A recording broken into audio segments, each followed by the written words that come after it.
Hi to our podcast audience and to our online listeners. I've got a favor and an offer to ask you. If you are subscribed via Apple Podcasts, take a moment to write a review. A, we love to hear your feedback. It inspires me and the crew tremendously. And B, we'll put you in the pool that could get included in an upcoming show. Want to hear your review on the air? What do you say? Now, on with this week's show.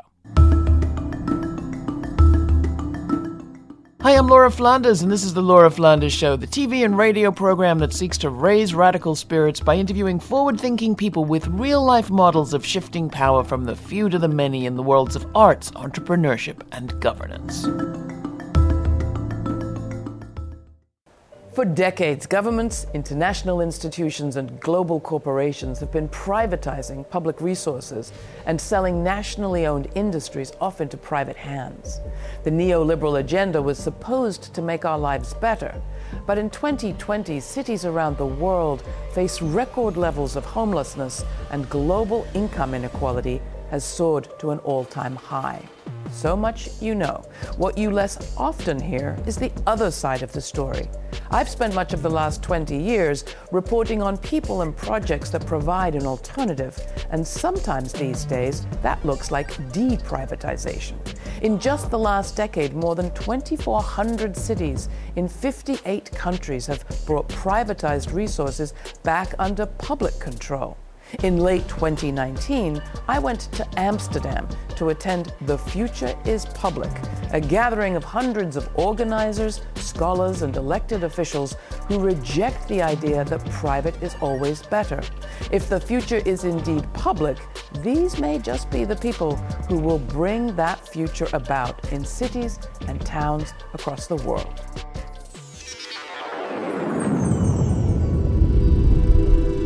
The movement towards public ownership is happening at a critical time.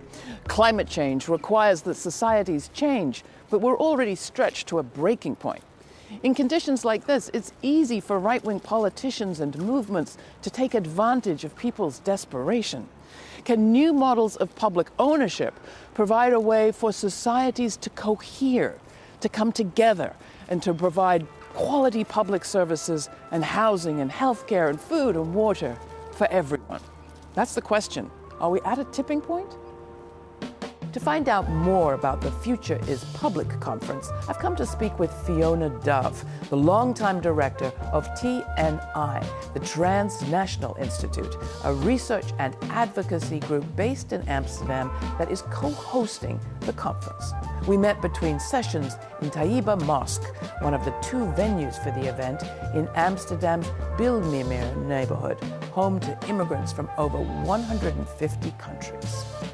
If you look back to the roots of the networks that are at the core of this conference, they got together to say, let's not focus on describing the anti-privatization struggles, let's focus on the alternatives that people are putting into practice now. If you were to describe a beginning of this story around remunicipalizing or putting things into public hands, putting public power into public hands, where would this beginning of the story be for you?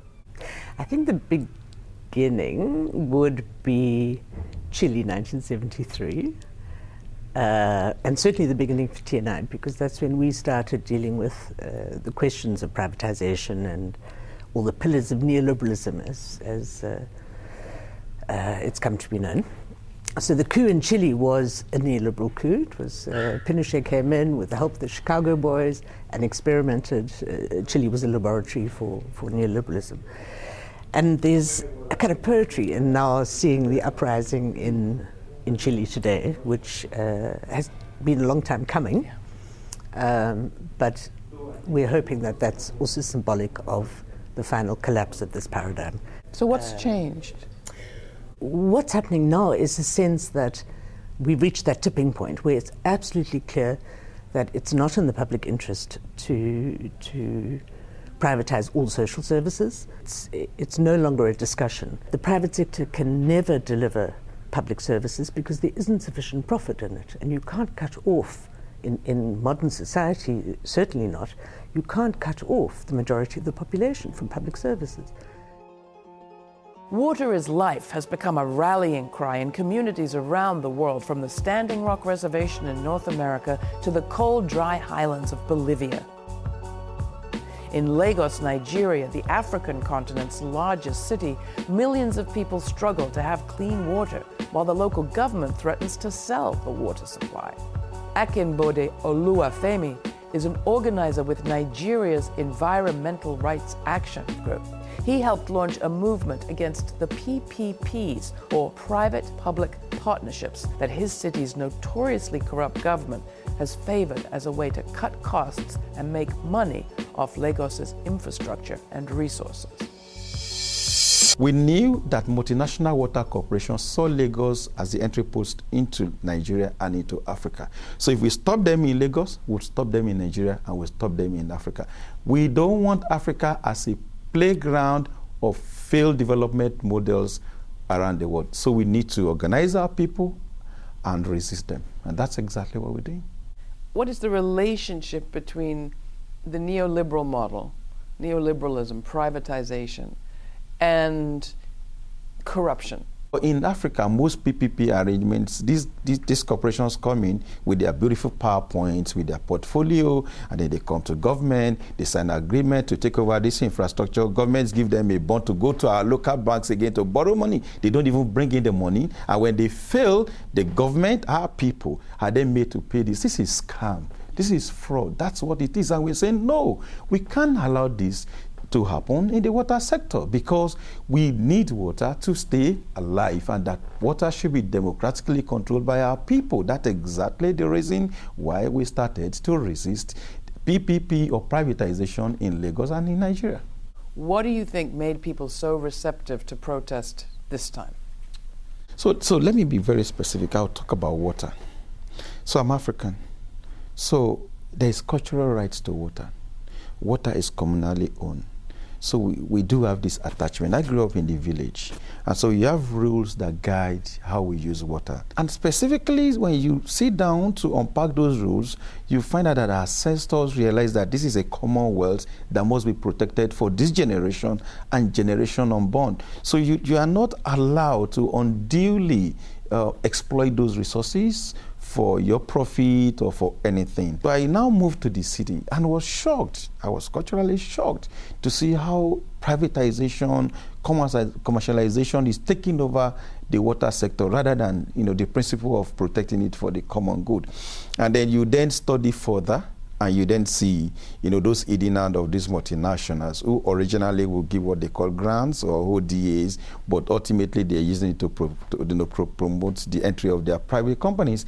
What we think is that water as a right should be left in the hands of the people. What happened and what did you do? We brought together labor unions, women, youths, market women, community leaders, everybody, into what we call our Water Rights campaign. And we basically go back to the old school model of organizing: sit-outs, protests, rallies, petitions, banners, everything that we can have. Community meetings. We sit down under the tree, we sit down anywhere that's available. Women sat down on the roads and they said, you've got to listen to us. We are the one that suffered the brunt of acute shortage of water in Lagos. We are the ones that trek kilometers to go look for water to care for our kids and to care for our loved ones. Where does the situation stand now? We started in 2014. This is 2019. They've not been able to conclude any contract. Even the World Bank itself acknowledged the fact that the environment for PPP in Lagos is very toxic in their own document, which like the biggest acknowledgement of our works that we've ever gotten. And the people keep organizing. The interesting thing is, look, this movement is like a seed. It's now growing national. From what we started in Lagos, our water rights movement now has started in Jos, in Plateau State. It has started in in Bauchi, that's another state. And it's moving gradually into the National Assembly in Nigeria, where people now are organizing for government to enforce and enshrine the principle of the right to water in Nigerian Constitution. If the movement in Nigeria succeeds in changing that country's constitution in order to keep water in public hands, it will be following in the footsteps of Vienna, Austria, where public ownership's been the norm for a century. Renate Brauner is Vienna's executive city councillor, and she came to Amsterdam to share the story of how her city created one of the highest standards of living in the world and a desirable business hub by robustly funding and defending public infrastructure like housing, healthcare, and education. It dates back to the 20s and 30s of the last century, the famous Red Vienna. Vienna in this time was as huge as is it now again. And the framework, the situation of the people was desperate, very, very bad conditions. People were ill. Some of the illnesses even had the name Viennese disease because so many, especially kids, were ill. And when the Social Democrats came in power, in Vienna, the first thing they said, that we have to have good housing for the people. The saying in this time was light and sun for the children. And so they started with the famous Gemeindebauten, which means publicly owned flats. And we still have 220,000 of these city-owned flats. And we have additionally 200,000 of flats from non-profit organizations, also publicly subsidized. And who lives in those flats? Is it just poor people? No, not at all. That's very important. 2/3 of the Viennese people live in one of these types of flats. And internationally, we're very often asked, does this mean the people are poor? No, not at all. Our idea is that housing is a human right, and therefore we also want to include the middle class in this housing policy. And we are very often criticized by the neoliberals, by the conservatives. You are influencing the so-called free market. Well, that's true. That's exactly what we want, because we believe housing is a human right and shouldn't be only organized by the private market. And to be honest, Vienna is known as the capital of music, the capital of culture. But more and more in the last years, people realize that Vienna is top in all the rankings concerning our quality of life. Like what? And I have to admit, I'm very proud of this. We are Mercer study, 10 times in a row, #1. The Economist ranked us #1 with the quality of life. And when you look behind these rankings, when you look at the criteria, you can see this is very much because of the good working infrastructure. What has all of that got to do with public ownership? Well, when you look at all those things, many of them are publicly owned. The transport system is part of the Wiener Stadtwerke, our Vienna utility public company. The energy system is owned by the city. And we are fighting to defend these publicly owned companies. The water supply is publicly owned. We even made some years ago a law which is part of the Viennese constitution, because we think that water, to have a clear and affordable and healthy water is a human right. From the conservatives, there have been many attempts for privatization, but the big majority of the Viennese supports our way. We had a referendum some years ago, and we asked the people, do you want to privatize water, energy, housing? And 89% said no, please protect our public services. Hi, I'm Laura Flanders, and this is the Laura Flanders Show. This week with a special report from a conference held in Amsterdam called The Future is Public. In Amsterdam, the Transnational Institute convened hundreds of organizers, scholars, and government officials from all across the world last December. They're all working on democratizing their municipal and national economies, partly by making things that had been privatized newly public.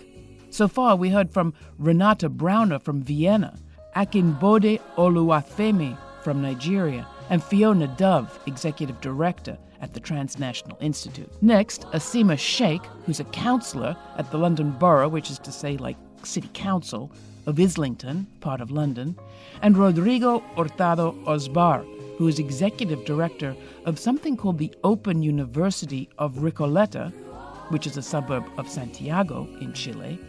And when he says open, he really means it. It's public. You can watch this report and see some of what's going on in all of these countries at our website, lauraflanders.org. And while you're there, get social by going public with this program. Tag us. And if you're listening via community radio, be sure to tag your station too. It helps spread the stories, make them public. Get it? Here's Precious Energy, a homage to Leon Thomas and Pharaoh Sanders by Barney McAll, courtesy of The Artist.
Vienna is unfortunately a rare case, even in Europe.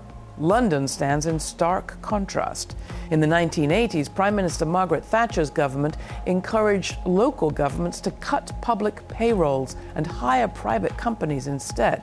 All these years on, there are some signs that that sort of Thatcherism has run its course.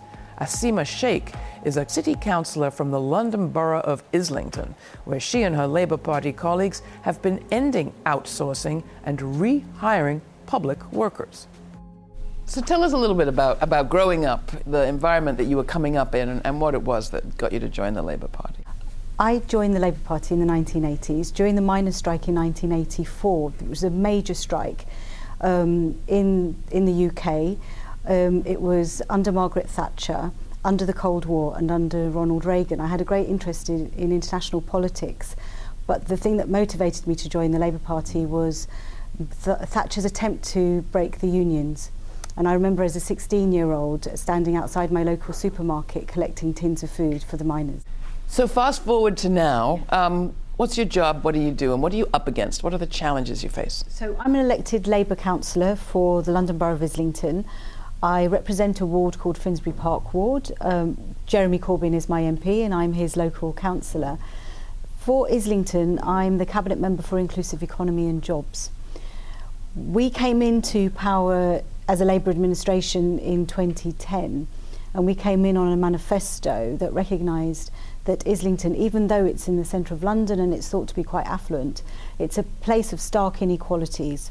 We've got some of the wealthiest people that live in our borough, but we've got the highest rate of child poverty in London. So we were very much determined to come in and to improve services for local residents.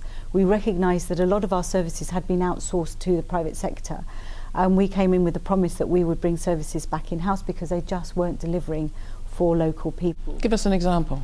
So the first thing that we did was to bring back in-house our cleaning services. It's a small number of staff, but it was really important. They clean for us in the town hall, and they weren't being paid the London Living Wage. So we became a London Living Wage employer, and we were delighted to bring back our cleaning services in-house, and we could pay our workers the London Living Wage.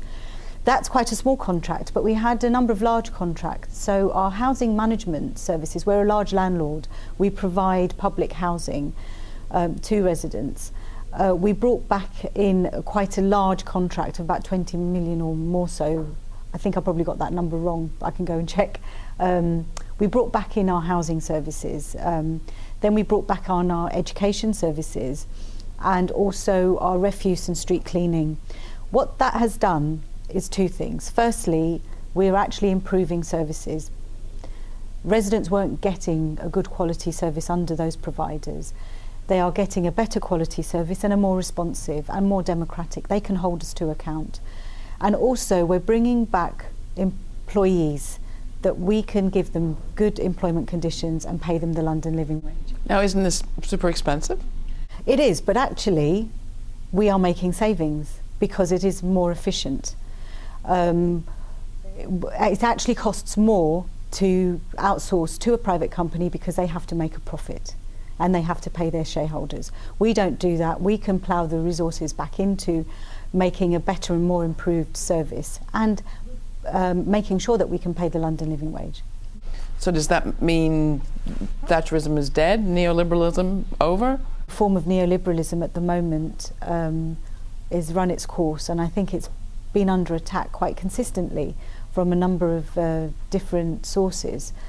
I would like to think that I think Thatcherism is definitely dead, but what Thatcherism manifested will reshape itself, and that's the challenge. And I think that the only way that we can challenge that is for a strong public sector. I would love it if we, if national government doesn't do it. What's fantastic about this conference and this experience has been the action that's happening at the city level. I mean, you don't need to wait for national government. Why don't we together, as cities and municipalities, get together to build a really strong local public sector, and we find our ways of fighting back on the present manifestations of Thatcher. Even small municipal initiatives can and do spread. In Chile, where the so-called free market principles were first applied, the collective memory of the US-backed Pinochet dictatorship cuts deep, as do the ramifications of decades of neoliberalism. In 2019, public anger boiled over when hard-pressed students revolted against a transportation price hike. A sustained and national rebellion against austerity rocked Chile's political establishment, forcing leaders to back down. Rodrigo Hurtado Osbar is executive director of the Open University of Recoleta, a free university in the city of Recoleta in Chile's Santiago metropolitan region. He came to the Future is Public conference as the representative of Recoleta's mayor, Daniel Hadua, who has not only worked to open a free university, but also a free medical pharmacy in town. Yadua's work municipalizing education and drugs has come to serve as a model for what cities and the national government can do to meet public needs in a public way. Rodrigo, you grew up in Chile in the wake of the coup of 1973. Can you tell us a little bit about those times? At my age, I may belong to the last generation of Chileans that personally remember both the Unidad Popular government of Salvador Allende and the dictatorship of Pinochet, a dictatorship which, as you know, lasted 17 years and forcibly left a mark on the lives of all Chileans. As we noticed the footprint of the political project in distinct areas of life, we began to realize it represented a dictatorship. There were already signs everywhere, in education, in healthcare, in our social interactions, in the way our cities were organized, and certain territories were empty, because Chile is extremely territorially segregated, which definitely enshrines the class difference of Chilean society. What happened to education especially? To this date, the project of deconstructing the public commons can be seen in education, where 85% of higher education and 70% of secondary and primary is private. What were the roots of the university, the municipal university? What was the birth of it? The Popular University of Recoleta is an initiative from Mayor Daniel Hadua. He's a mayor that has been able to jump from the local arena to the national scene as a result of 7 years as the head of Recoleta municipality, where he earned cross-cutting recognition from his innovative management skills, mostly for his capacity to offer effective alternative solutions to a set of critical issues for the population. The success of that initiative, I believe, provided confidence in a political vision that responds to the political program of his party, the Communist Party of Chile, where the fundamental element is the technical capacity, the capacity to generate politically innovative ideas, albeit inspired by the party program the mayor belongs to.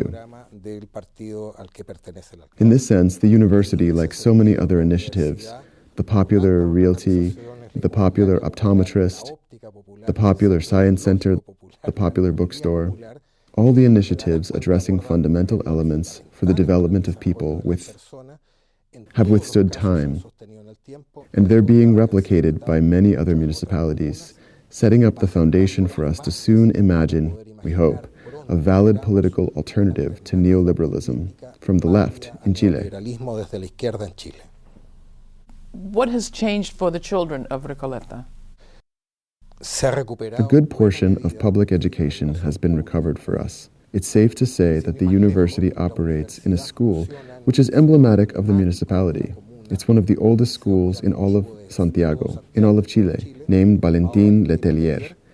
It's an example of the abandonment of public education in Recoleta that the mayor found when he took office, which happened in the hands of the previous administration, which for many years was dominated by the UDI, the party of Pinochet in Chile.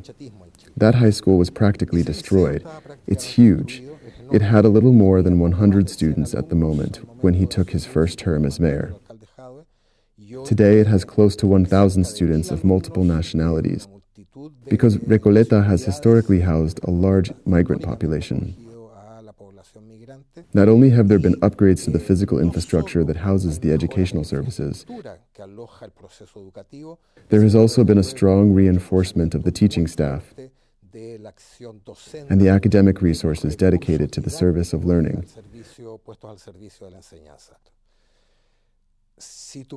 If you are asking whether neoliberalism is in danger of dying right now in Chile,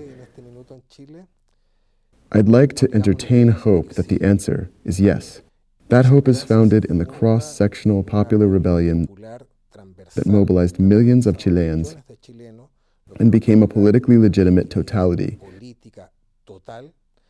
which has lasted for more than 40 days. A movement which has been brutally repressed, as several different international human rights organizations have confirmed, but continues to resist, and with each passing day is consolidating its petitions into a program of demands that is more consistent and equalizes political demands with those of social and economic origin. This fight is timeless, because what is being disputed is whether the path lies within the status quo, via the right, or through a progressive project that retakes the banner of Allende in Chile. We sincerely believe that Recoleta began advancing the Chile of today 7 years ago, because today our initiatives are being demanded in the streets throughout the country. It is precisely through these innovative initiatives that I've shared with you that we intend to find solutions outside of the free market to address the fundamental issues in people's lives. And we believe that these enlightened actions are largely the reason why, compared to other municipalities, including our neighbors, violence has been substantially lower in Recoleta. We believe this reflects the comprehension Recoleta's neighbors have that their government already understands the pioneering way things need to change. From Austria to Chile and Lagos to London, all sorts of people are frustrated with the way things are and looking for new ideas. The people I met in Amsterdam aren't interested in old, failed models, but after decades of experimenting with privatizing just about everything from water to media and education, they are taking a fresh look at public ownership. If you have examples of fresh approaches to thorny problems where you live, I'd love to hear about them. The future can't be public without public input now. Until next time, I'm Laura Flanders. You can watch this special report and find more reporting and research materials and related episodes all about people trying to shift power in cities and communities where they live at our Patreon site. That's patreon.com/The LF Show. patreon.com/The LF Show. And become a member. We are public, which is to say publicly owned and powered by people like you. We don't take money from corporations or governments, so do your part. Partnership starts with as little as $3 a month. Become a member, and we'll thank you in spades. Just wait and see.